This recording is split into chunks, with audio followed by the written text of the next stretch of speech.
اللہ کے نبی صلی اللہ علیہ وسلم پر لبید بن عاصم یہودی کی بیٹیوں نے جادو کیا تھا، اور اللہ کے نبی صلی اللہ علیہ وسلم پریشان رہنے لگے تھے، دنیاوی معاملات میں بہت ساری چیزیں آپ سے بھولنے لگی تھی، شریعت کے معاملے میں نہیں، چونکہ شریعت کا سارا معاملہ اللہ تعالیٰ خود ڈیل کر رہا تھا نبی کے ساتھ۔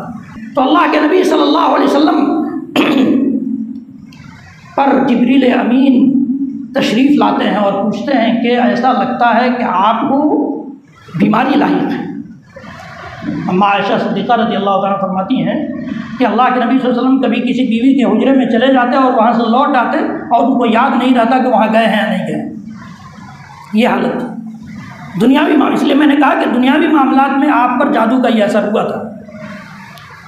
جبریل امین تشریف لائے اور کہا کہ آپ پر لبید بن عاصم کی بیٹیوں نے فلاں دھاگے میں یا فلاں کنگھی میں جادو کر کے فلاں کنویں میں لے جا کر کے دفن کر دیا ہے۔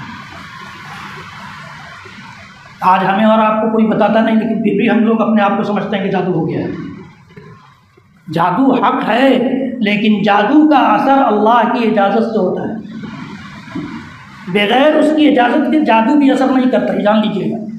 جادو حق ہے، اگر کسی کو کہیے کہ کیا جادو کی بات کرتے ہو تو کہتے ہیں جادو تو حق ہے، جادو حق ہے، لیکن یہ بھی حق ہے کہ جادو کا اثر اللہ کی اجازت کے بغیر نہیں ہوتا ہے۔ کوئی کچھ نہیں بگاڑ سکتا اللہ کی اجازت نہ ہو تو، چاہے جتنا بڑا جادو ہو۔ کیوں نہیں موسیٰ علیہ السلام کا بگاڑ لیا کسی؟ موسیٰ علیہ السلام پر مصر کے سارے جادوگر اکٹھا ہو گئے تھے، کچھ بگاڑا ان کا؟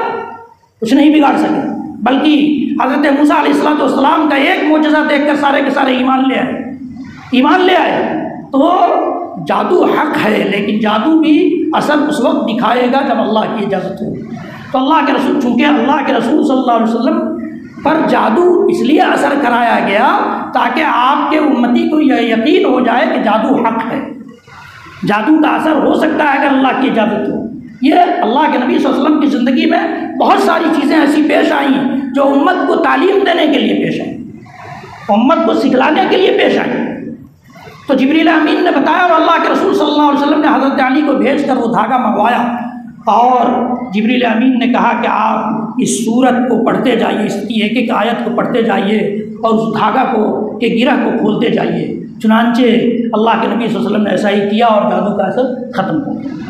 تو کیا ہمارا یقین اگر ہو ان صورتوں پر، اللہ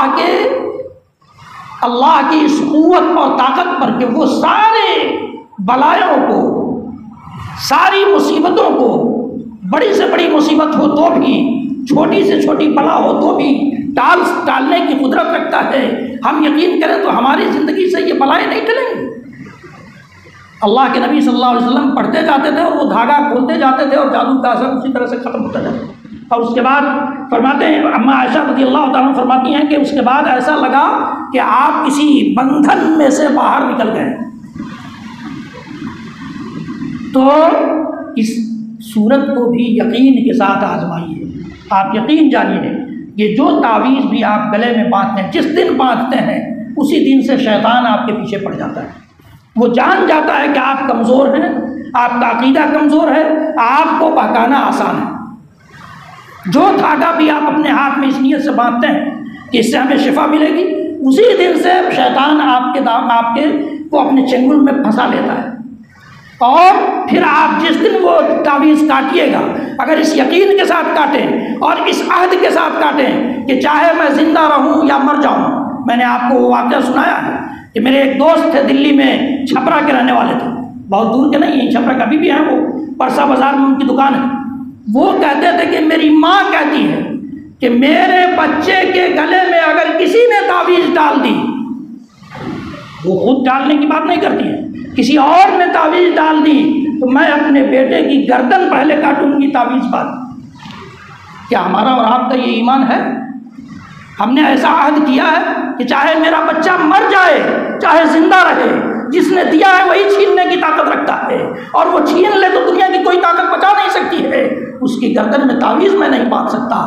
تو پھر دیکھیے آپ کو اعوذ برب الفلق پڑھ کے دم کیجیے، ٹھیک ہو جائے، سورہ فاتحہ پڑھ کے دم کر دیجیے، ٹھیک ہو جائے۔ لیکن چونکہ ہمارا یقین نہیں ہے، ہم شیطانی جال میں پھنس جاتے ہیں اور شیطان اسی طرح سے ہمیں پھنساتا چلا جاتا ہے۔ تھوڑا سا ایک جگہ نرمی ہم نے دکھائی کہ وہ پوری طرح سے دبوچ لیتا ہے۔ اللہ تعالیٰ سکھلاتا ہے کہ نبی آپ کہیے میں اپنے اس رب کی پناہ میں آتا ہوں جو تاریکیوں کو چھانٹ کر صبح نمودار کرتا ہے، اسی طرح سے وہ اپنی مخلوقات کی ساری شرارتوں کو چھانٹ کر ہمیں چین کی زندگی سے نوازے گا، سکون کی زندگی سے نوازے گا، اطمینان کی زندگی سے نوازے گا۔